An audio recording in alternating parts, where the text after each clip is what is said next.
जय हिंद दोस्तों। अब लुई 16 क्या करने वाले थे? लोगों पर कई सारे टैक्सेस इम्पोज करने वाले थे ताकि वो अपने खर्चे चला सके और पूरे देश को चला सके।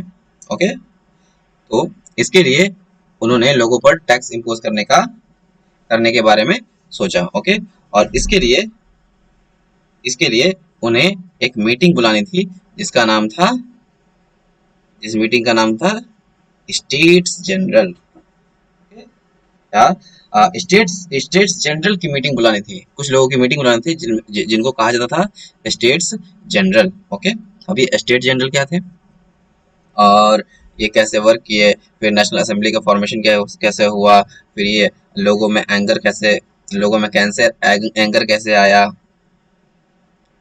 थर्ड स्टेट के लोगों में एंगर कैसे आया, नेशनल असेंबली कैसे बना, क्या था क्या नहीं था। चलिए आज हम लोग आगे देखते हैं और ये सब आता है हमारा एनसीईआरटी के topic the outbreak of the revolution के अंडर। ओके, चलिए हम लोग देखते हैं reduction in the power of Louis 16। अब लुईस 16 का पावर धीरे धीरे घटता जाएगा, लेकिन उससे पहले हम देखेंगे कि थर्ड स्टेट के लोगों में एंगर किस बात पर था। ओके, तो ओल्ड रेजाइम मीन 1789 के पहले फ्रांस में जो मोनार्क था उसके पास टैक्स इम्पोज करने का पावर नहीं था, अकेले पावर नहीं था। वो टैक्स इम्पोज कर सकता था पर वो अकेले नहीं कर सकता था मोनार्क।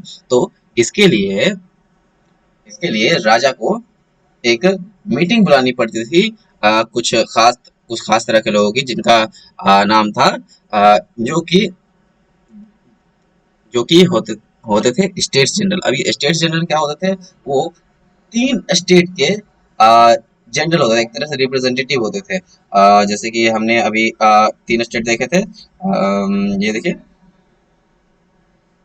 हमने यहाँ पर ये फ्रेंच सोसाइटी डिस्ट्रीब्यूशन देखा था। तीन स्टेट जिसमें फर्स्ट स्टेट, सेकंड स्टेट और third state. First state clergy, nobility and the third state जिसमें बिजनेसमैन, ये सब स्मॉल फार्मर्स, आर्टिसंस और वेरी स्मॉल फार्मर्स, ये सब आते थे। ठीक है, तो हमने देखा कि अ, इन्हीं सब के रिप्रेजेंटेटिव जो होते थे, इन्हीं सब के रिप्रेजेंटेटिव वो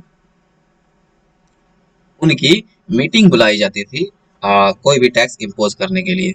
okay, would then pass his proposal, और तब इन्हीं के परमिशन पर, इन्हीं के वोटिंग पर राजा या किंग टैक्सेस को लोगों पर इम्पोज कर सकता था। Okay, the states general was a political body to which the three states sent the representatives। okay, जो कोई हमने देख लिया। However, the monarch alone could decide when to call a meeting of this body। लेकिन हाँ, इस meeting की एक खास बात थी कि इस मीटिंग को सिर्फ राजा ही बुला सकता था, वो भी अपने मन मर्जी के मुताबिक, वो जब चाहे तब बुला सकता था। ओके, तो इस हिसाब से जब ये देखा गया कि 1789 में बुलाने से पहले, उससे पहले कब मीटिंग ऑफ स्टेट जनरल्स लगाया गया था, वो तकरीबन 150 साल पहले 1614 में आखिरी बार meeting of state general organize किया गया। ओके, और इतने सालों से सोचिए कि लोगों लोगों मीटिंग मीटिंग बुलाने की जरूरत नहीं पड़ी, मतलब कि इतने सालों से टैक्स लगाने की जरूरत नहीं पड़ी। ऑन 5 मई 1789, 5 मई 1789 को Lewis 16 called together an assembly of the States General to pass proposals for new taxes at a resplendent hall in Versailles। अब 5 मई 1789 को लुईस 16 ने सभी स्टेट जनरल को असेंबली में बुलाया, जो कि वर्साइल्स का एक हॉल था। ओके, और सभी के सामने टैक्स बढ़ाने का प्रपोजल रखा। The first and second states sent 300 representatives each, who were seated in rows facing each other on the on two sides. अब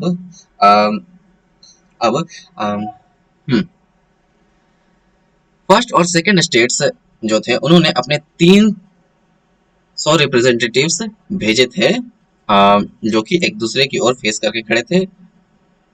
whereas while the 600 members of the third state, वहीं third state के 600 members जो थे वो had to stand at the back, उन्हें पीछे खड़े होना पड़ता था।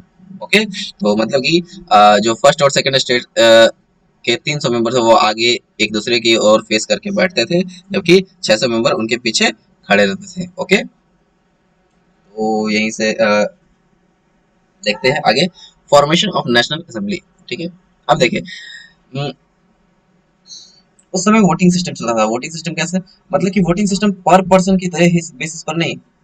जैसे कि अगर यहाँ पर फर्स्ट और सेकंड स्टेट के 300 मेंबर्स हैं, तो फर्स्ट स्टेट का एक रिप्रेजेंटेटिव रहेगा, फर्स्ट स्टेट का एक वोट रहेगा, सेकंड स्टेट का एक वोट रहेगा और थर्ड स्टेट का एक वोट रहेगा, जबकि नंबर ऑफ मेंबर्स दोनों में अलग अलग है। ओके, यहाँ पर फर्स्ट स्टेट के 300 मेंबर है, जबकि फर्स्ट स्टेट और सेकंड स्टेट के 300 के 300 मेंबर है, जबकि यहाँ पर थर्ड स्टेट का अकेले 600 मेंबर है।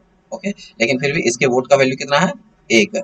ओके, तो इस बेसिस पे थर्ड स्टेट के लोगों में थोड़ा सा गुस्सा जागना शुरू हुआ कि आखिर ऐसा क्यों होगा, वो दोनों।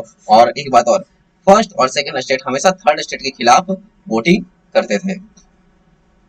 एक तरह से वो हाँ पावर में थे, तो उनको अगर वो पावर में थे, फर्स्ट मतलब कि क्लर्जी और नोबेल्स ये दोनों पावर में थे, तो इन्होंने क्या किया, ये किसी भी वोट के लिए राजा को सपोर्ट कर देते थे ये दोनों मिलके। तो 2 वोट इनका मेजोरिटी में आ गया और एक वोट इसका धरा का धरा रह गया, जबकि इसके पास 600 मेंबर्स होने के बावजूद ये कुछ नहीं कर सकते थे।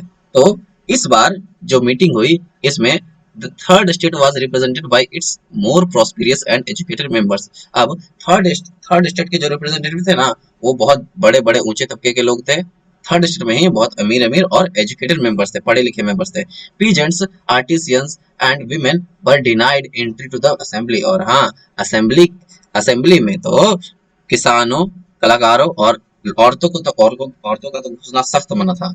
However, their grievances and demands were listed in some 40,000 letters which the representatives had brought with them.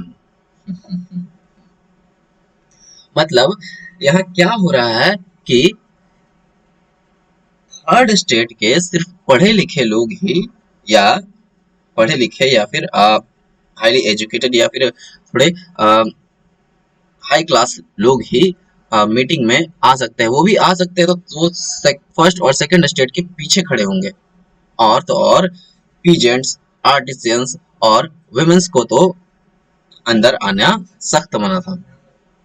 However there, जबकि हाँ, जबकि थर्ड स्टेट के जो रिप्रेजेंटेटिव होते थे वो इन सभी पीजेंट्स, आर्टिसंस और वुमेन के 40,000 लेटर्स लेकर आते थे, जिनमें उनकी डिमांड्स और परेशानियां लिखी हुई रहती थी। मतलब समझिए 40,000, कहने का सेंस कि कौन इतना पढ़ेगा, और किसी को तो एंट्री थी ही नहीं। मतलब कि देख रहे हैं थर्ड स्टेट के साथ किस तरह से भेदभाव किया जा रहा है। इसी बात का उनके बीच उनके अंदर में गुस्सा पनपने लगा। धीरे धीरे वो भी उन्होंने कई सारे बुक्स पढ़े, बुक्स रिवोल्यूशनरी बुक्स पढ़े, जिसमें ये फ्रीडम के आइडियाज थे, भेदभाव के खिलाफ कुछ आवाजें उठी, जिसमें था द सोशल कॉन्ट्रैक्ट, ये हमने देखा था। ओके, और now the third state demanded that voting now be conducted by the assembly as a whole, where each member would have one vote. अब जब थर्ड स्टेट ने इस बात को, जब थर्ड स्टेट, जाहिर सी बात है थर्ड स्टेट में रिप्रेजेंटेटिव कौन है, पढ़े लिखे और हाईली हाई क्लास वाले लोग हैं। ओके, तो उन्होंने देखा, उन्होंने इस बात को अच्छी तरह से भांप लिया कि फर्स्ट और सेकंड स्टेट के पास सिर्फ 300 मेंबर है, दोनों का मिला के 600 मेंबर है, और तब जाके उनको 2 वोट का वैल्यू दिया जा रहा है, जबकि मेरे पास भी 600 मेंबर है पर मुझे सिर्फ 1 वोट का वैल्यू दिया जा रहा है। यही सोचकर उन्होंने इस बार डिमांड किया कि एक स्टेट का 1 वोट नहीं होगा, बल्कि स्टेट में प्रेजेंट हर एक मेंबर का एक वोट होगा, और उस तरह से हमारा वोटिंग हुआ।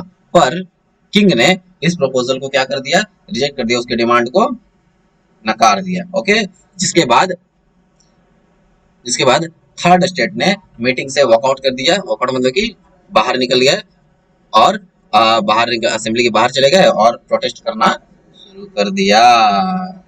The representatives of the third state assembled in the hall. अब उन्हें इतना गुस्सा आया कि वो असेंबली छोड़कर बाहर चले गए और बाहर उन्होंने प्रोटेस्ट करना शुरू कर दिया। और जो थर्ड स्टेट के रिप्रेजेंटेटिव्स थे वो वर्साइल्स के ही टेनिस कोर्ट के ये टेनिस कोर्ट का जो ग्राउंड था, इंडोर टेनिस कोर्ट का जो ग्राउंड था, वहां पर इकट्ठा हुए। ओके, 20 जून 1789 को वो लोग इकट्ठा हुए। ओके, और खुद को एक असेंबली घोषित कर दिया जिसका नाम था द नेशनल असेंबली। इसका नाम था the national assembly. Okay, and so not to disperse till they had drafted a constitution for France that would limit the powers of the monarch। और उन्होंने कसम खाई कि वो तब तक नहीं रुकेंगे, तब तक प्रोटेस्ट से नहीं हटेंगे जब तक वो फ्रांस के लिए एक ऐसा कॉन्स्टिट्यूशन ना बना दें जिसमें मोनार्क के पावर्स को क्या कर दिया जाए, लिमिट कर दिया जाए। तो इस तरह से यहाँ पर नेशनल असेंबली का फॉर्मेशन हुआ।